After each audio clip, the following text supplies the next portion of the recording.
Seja muito bem-vindo a mais essa edição do Opinião Cidade, ao vivo aqui pela TV Rio Preto de São José do Rio Preto, pelo canal 7 da NET para toda São José do Rio Preto e pelo site www.tvriopreto.tv para todas as outras cidades brasileiras e até do mundo, por que não? No programa de hoje, nós vamos começar conversando sobre um dos efeitos do horário de verão no meio ambiente aqui de nossa região. Estou recebendo aqui, estou tendo a honra de receber o José Carlos Ribeiro, que é consultor do setor pecuário em Rio Preto. José Carlos, muito obrigado pela sua presença em nosso programa. Eu comecei dizendo que o horário de verão acaba afetando questões ambientais e tal. Eu estava me referindo aos animais, sobretudo ao gado, não é isso? Queria que você falasse um pouquinho sobre isso, quer dizer, afeta mesmo, quer dizer, essa mudança de apenas uma hora na rotina dos animais ali, ou dos tratadores dos animais, acaba mexendo até da produtividade dos animais? Obrigado mais uma vez pela sua presença. Obrigado pelo convite.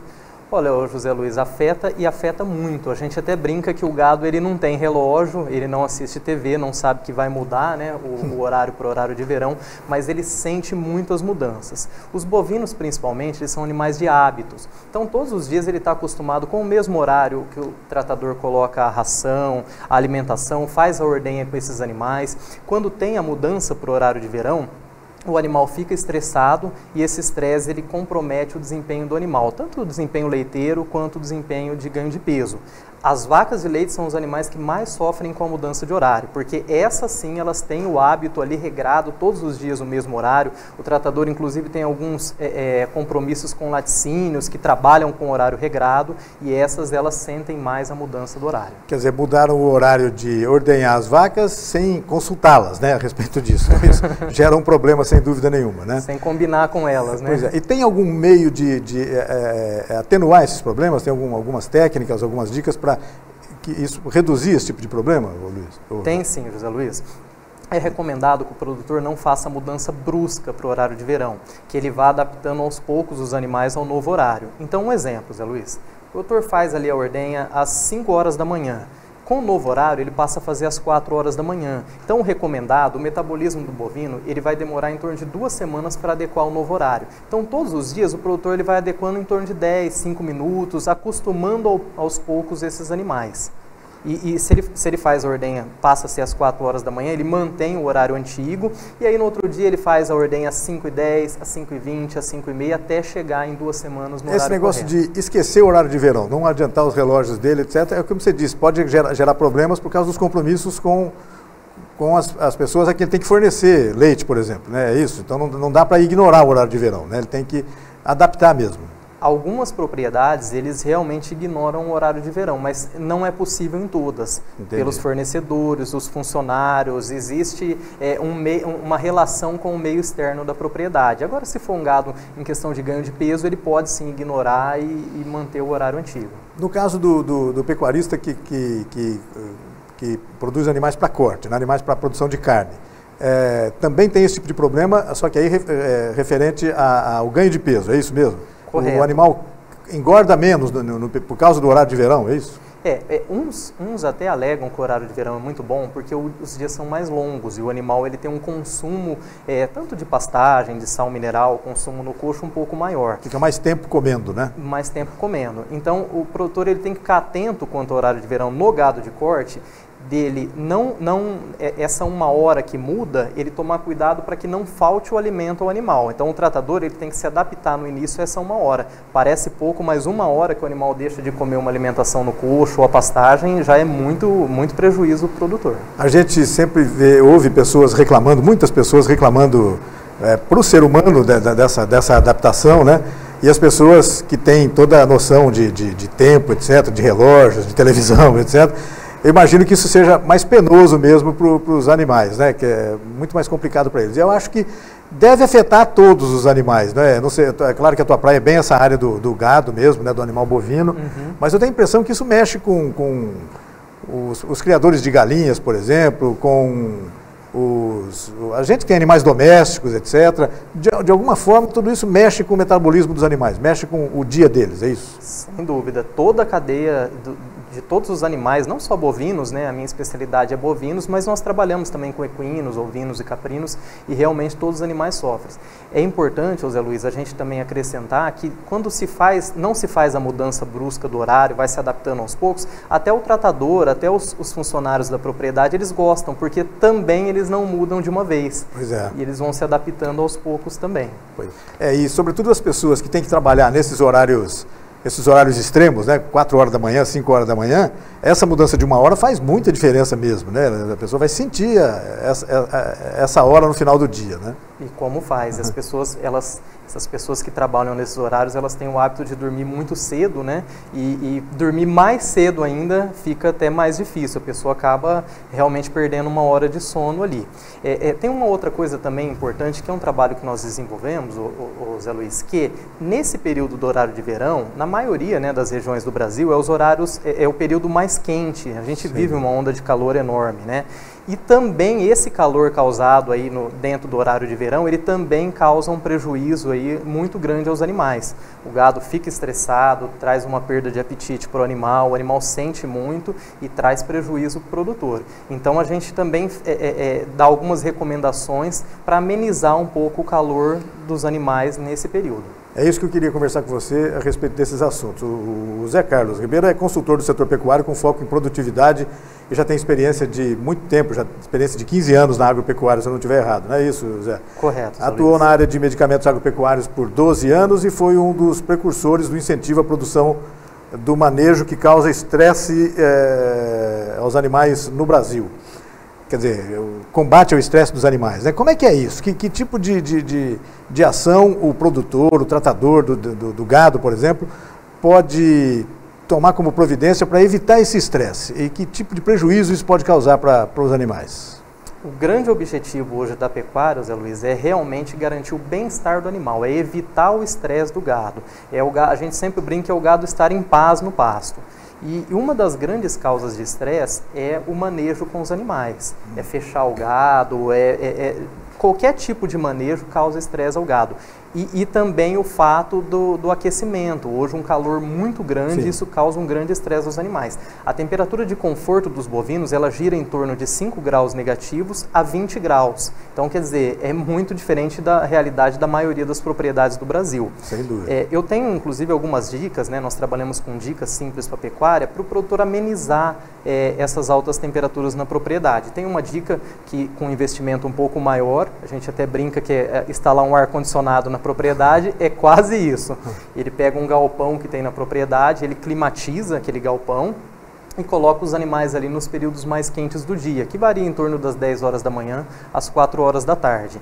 E com uma alimentação especial no coxo para esses animais. Tem uma outra dica para o produtor investir um pouco menos, ele fazer na propriedade, ele cercar uma área e ele vai fazer um corredor ecológico, onde ele faz o plantio de árvores de grande porte dos dois lados. Ali também ele mantém os animais no período mais quente do dia. É uma alternativa, digamos assim, para amenizar o calor na propriedade. Zé Carlos, essa opção da climatização de um galpão ali, a climatização mesmo, é com ar-condicionado ou bastam grandes ventiladores? Como é que é isso? O que dá para melhorar para os animais ali? São aqueles exaustores, né? Aqueles exaustores grandes. Não dá para falar em ar-condicionado para os animais aí. Ainda não, ainda não. Pode ser que chegue lá. É certo. Esse exaustor, ele reduz a temperatura da propriedade em até 10 graus. Então, se a propriedade está ali com 30, 32 graus, ela vai variar em torno de 20, 22 graus, que seria uma temperatura para a nossa região, digamos assim, ideal para o ambiente dos bovinos. E os corredores com árvores também deve afetar bastante, diminuir bastante a média de temperatura. A gente percebe que a vegetação é um dos fatores de redução da temperatura, né? Com certeza. Ali diminui em torno de 5 a 6 graus o corredor ecológico. E além dele diminuir a temperatura da propriedade, também contribui para o meio ambiente, né? O plantio de árvores é realmente muito importante. Claro, sem dúvida. Bom, de um modo geral, o produtor brasileiro está atento a essas necessidades dos animais? Porque nós estamos falando, é claro, não estamos falando apenas de conforto para o bem-estar dos animais, nós estamos falando em produtividade também, né? As duas coisas juntas, né? O produtor está atento para isso, está ligado nisso, eles têm prestado atenção nisso, diferente do que acontecia alguns anos atrás, Zé? Tem. Ultimamente, Zé Luiz, o produtor rural, não só na área de bovinos, mas em todos os segmentos, ele está muito atento à produtividade dos animais. As propriedades rurais hoje, elas viraram verdadeiras empresas, né? E ali tem que haver a produtividade, tem que estar ligado ao desempenho. O produtor hoje, ele mede esse desempenho, ele tem todos os números da propriedade. Diferente de antigamente, a bovinocultura principalmente era em regime de pasto, onde o produtor deixava ali 3, 4, até 5 anos o gado engordando no pasto. Hoje já é totalmente diferente. Ele já tem uma finalidade, ganho de peso ou produtividade leiteira. De um modo geral, o rebanho bovino da nossa região, especialmente, já é rastreado, isso já está bem divulgado entre o produtor, já acontece isso normalmente? A grande maioria sim, Zé Luiz. São poucas pecuárias, digamos assim, familiar, onde o produtor não tem nenhuma finalidade comercial com os animais. A maioria é realmente empresas. Tá certo. E quem não tem ainda, ainda não esteja antenado nisso, porque é claro que houve uma evolução muito grande do produtor, né, do pecuarista hoje, né? Gerações se passaram, né? Gerações modernas estão hoje à frente dos negócios, etc. Como você disse, as propriedades transformaram-se em grandes empresas, na verdade, e eles têm que ficar atentos para essa necessidade de investimentos permanentes, né, nessa questão também, não é isso, Zé Carlos? Queria que você falasse um pouco sobre isso. As pessoas têm investido, quanto custa investir nesse melhoramento de uma maneira geral? Eles têm investido muito, por exemplo, em melhoramento genético, isso é muito comum, muito frequente, não é? Agora, questões que a gente pode considerar até não tão importantes, por exemplo, essa questão de diminuir um pouquinho o calor na propriedade, custa muito fazer isso? Como é que as pessoas já estão pensando nisso? Queria que você explicasse um pouquinho isso para a gente. Sim, a maioria dos produtores hoje, José Luiz, eles têm um grau de investimento muito alto nos animais propriamente ditos. Então, faz-se uma evolução genética muito grande, ele investe em um lote de animais somente para ganho de peso, então ali ele tem um cruzamento industrial, aquelas raças específicas para ganho de peso, ele tem raças específicas para produtividade leiteira. Há também agora um investimento muito grande na alimentação dos animais, é o fator principal da propriedade. Inclusive as empresas investem milhões realmente em tecnologia para suprir a necessidade dos animais. Então você tem alimentação hoje para o período de seca, você tem alimentação hoje para uma propriedade que não tem muito pasto, uma propriedade que o produtor vai trabalhar com confinamento, há várias alimentações específicas até por raça. Então o produtor está atento nisso hoje e há um investimento muito grande nesse sentido. Toda vez que a gente fala em animais de grande porte, a gente se refere logo à questão do bovino, né? Mas você mesmo já disse que o seu trabalho está atento também em relação a outros animais, né? Os carneiros, as ovelhas, etc. Essas modalidades estão crescendo também na região? Você diria o quê? A predominância, claro, ainda é a bovinocultura na nossa região, né? Mas percebe-se uma tendência de crescimento dessas outras criações, Zé Carlos? Há uma tendência sim, viu, Zé Luiz? Principalmente ovinos e caprinos, né? Há uma demanda grande tanto por carne, né, quanto por leite desses animais, e aqui na nossa região há uma crescente sobre isso. O Brasil ainda depende muito de importação, no caso dos caprinos e dos ovinos, né? Depende muito de importação do Uruguai, coisas do gênero, tem muito disso, né? Sim, ainda há importação. Na nossa região teve uma crescente boa também nos últimos anos, que é a criação de equinos, né? E muitos produtores partiram para trabalhar com aras, né? O estado de São Paulo todo, inclusive, existem muitos aras e o pessoal trabalha com equinos, que não deixa de ser animais para produção, né? Mas também há um investimento até muito maior do que os bovinos, a área de equinos. E esse aí o produtor ele está específico, um número menor de animais e com um grau de investimento muito superior a qualquer tipo de animal. Se eu não estiver enganado, no caso da região de São José do Rio Preto, especificamente do município de São José do Rio Preto, ainda não temos uma grande expressão nessa área de equinos, né? Agora, na nossa região, aqui na nossa região, na oitava região administrativa do estado, noroeste do estado de São Paulo, já tem muito, a gente nota muitos aras, há uma tendência de crescimento muito expressiva também na questão dos equinos, né? Tem. As demais localidades do estado, elas têm realmente uma relevância maior. O meio do estado de São Paulo, ali, aquela região, até limitando ali a Campinas, é a região com mais predominância de equinos no estado de São Paulo. A nossa região passou por uma mudança muito grande para a cana, né? Mas ainda na pecuária predomina-se a bovinocultura. Bom, e a região de Rio Preto, por exemplo, sempre foi uma expressiva e importante bacia leiteira do estado de São Paulo. Isso continua existindo? Ainda se produz bastante leite aqui na nossa região? Um pouco menos hoje, viu, Zé Luiz? Realmente se diminuiu um pouco a produtividade leiteira da região, até por uma questão de se partir para a agricultura. Mas tem aquele detalhe, hoje o produtor está atento à produtividade e não ao número de animais. Talvez hoje nós produzimos a mesma quantidade de leite do passado com um número reduzido de animais. Isso acaba sendo positivo, né? Produtividade é sempre algo positivo que se busca muito nessa área, né? Sem dúvida, sem dúvida. O nosso trabalho também, Zé Luiz, voltando ao que você tinha me falado a respeito desse bem-estar dos animais, é garantir esse bem-estar e trabalhar vinculado com a produtividade. Nós trabalhamos com dicas simples para a pecuária, são dicas que alguns produtores nos passaram, são dicas que eu adquiri na experiência de mais de 15 anos no ramo do agronegócio, e essas dicas nós utilizamos elas em todos os aspectos de uma propriedade, voltada ao bem-estar e à produtividade dos animais. Bom, o agronegócio, sem dúvida nenhuma, tem ajudado o Brasil a segurar a onda, né? Ajudado o Brasil a cumprir os seus compromissos financeiros internacionais, etc., graças às exportações de commodities, etc. Muito depende do agronegócio, né?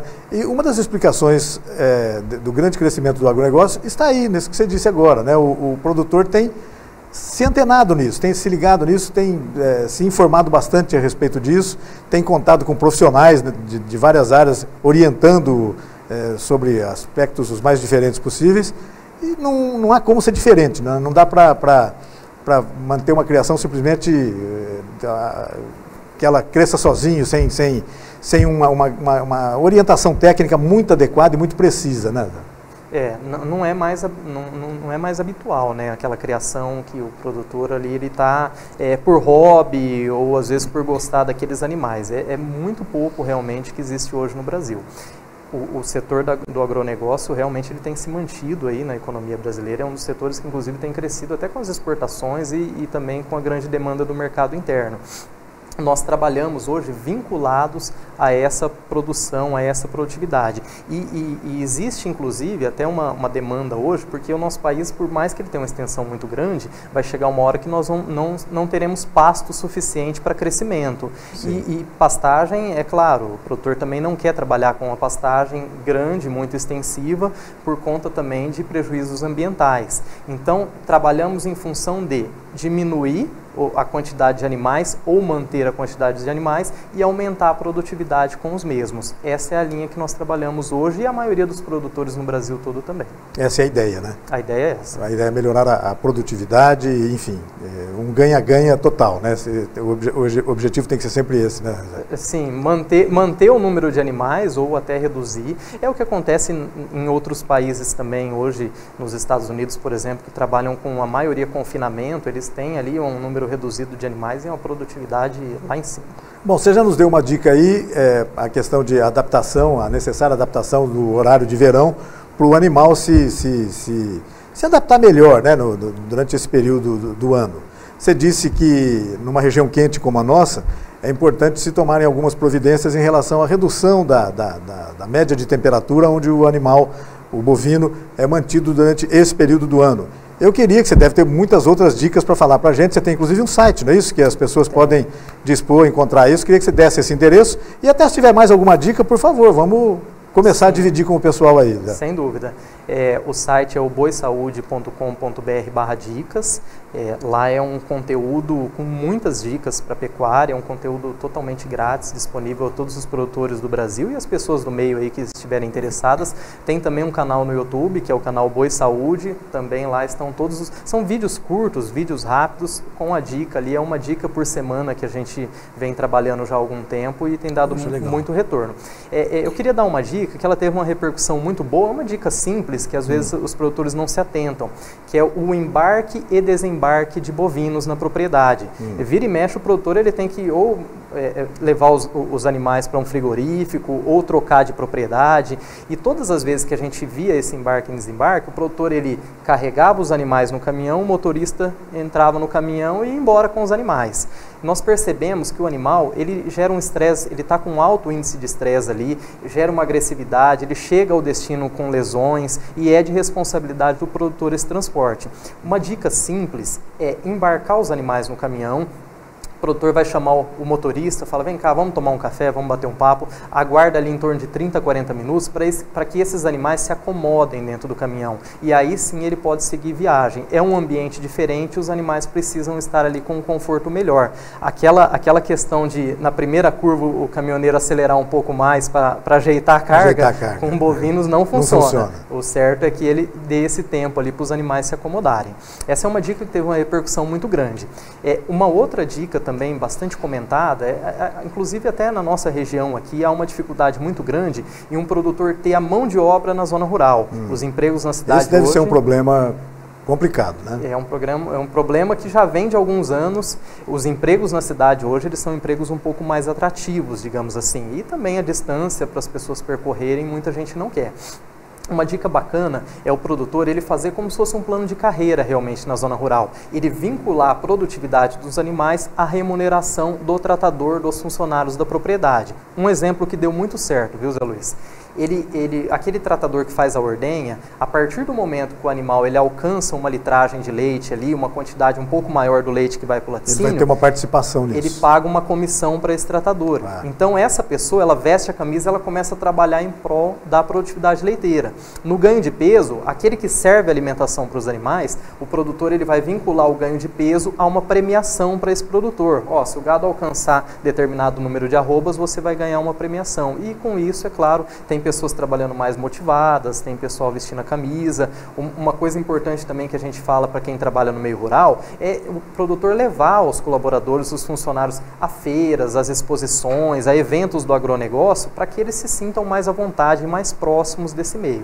Bom, é uma questão de gestão, né? O produtor tem que estar atento em relação a isso, né? Com um modelo de gestão. Quer dizer, se ele remunerar com alguma participação do tratador, é claro que isso vai dar resultado, né? Isso é claro que sim, não há dúvida que sim. Né? Que bacana que também no meio rural as pessoas estejam começando a se atentar para essas questões, né? Por isso que a gente fala, Zé Luiz, que as empresas hoje, os produtores rurais, as propriedades rurais viraram realmente empresas. Eles se atentaram a isso. Que bacana.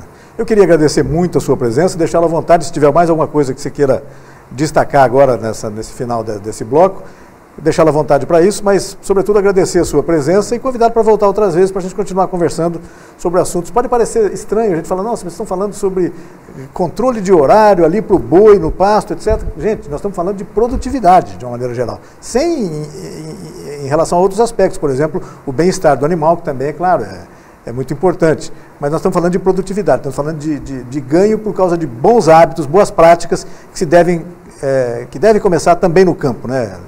Eu quero deixar uma observação, telespectador, muita gente vai falar, mas já mudou o horário de verão, né? Quer dizer, já fizemos a mudança brusca com os animais, todo mundo já está adaptado ao novo horário. Fica a dica para quando voltar em fevereiro o horário antigo. Isso. Então o produtor aí que vai fazer essa mudança de horário na propriedade, se atentar, vai fazer somente o inverso. Vai adaptando os animais ali em 2 semanas, o metabolismo do animal em 2 semanas ele já está tranquilo ali quanto à questão do horário, mantém a produtividade da propriedade. Tivemos até agora mais ou menos um mês de horário de verão agora no mês de outubro, vamos ter novembro, dezembro, janeiro e fevereiro e janeiro. Comecinho de fevereiro deve alterar novamente, né? Sim, sim. Fica a dica para quando voltar o horário, o produtor já está preparado, já está antenado a isso. Da mesma forma como a necessidade agora, na ida e na volta também, é bom que haja uma adaptação, né? Que seja gradativo isso, que seja bacana. Sim, suavizar essa mudança na propriedade. Zé Carlos Ribeiro, consultor do setor pecuário aqui em São José do Rio Preto, na nossa região. Agradeço muito a sua presença mais uma vez. Volte sempre para a gente continuar conversando sobre assuntos tão importantes para a economia brasileira como é o agronegócio. Obrigado, viu, Zé? Obrigado pelo convite, prazer meu. Nós vamos fazer um rápido intervalo e voltamos daqui a pouco na sequência do Opinião Cidade. Até já.